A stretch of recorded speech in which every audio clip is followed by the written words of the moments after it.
Hey hello and WhatsApp guys, কেমন আছো তোমরা? তোমরা নিশ্চয়ই বুঝতে পারছো কি ভিডিও থাম্বনেল দেখে আসছো মনে হয়।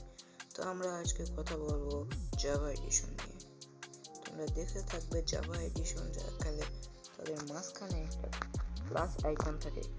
তোমরা কিভাবে প্লাস আইকন তোমরা ক্রাফটিং অ্যান্ড বিল্ডিং এই গেমের ভিতর আনবা সেটা আজকে শেখাবো।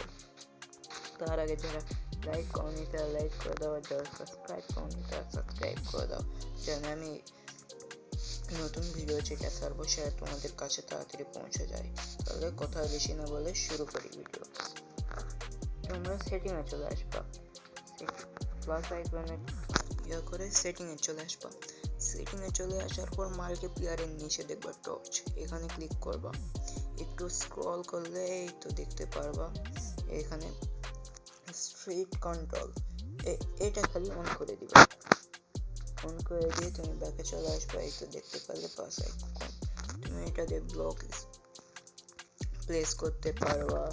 বাই, আসসালামু আলাইকুম।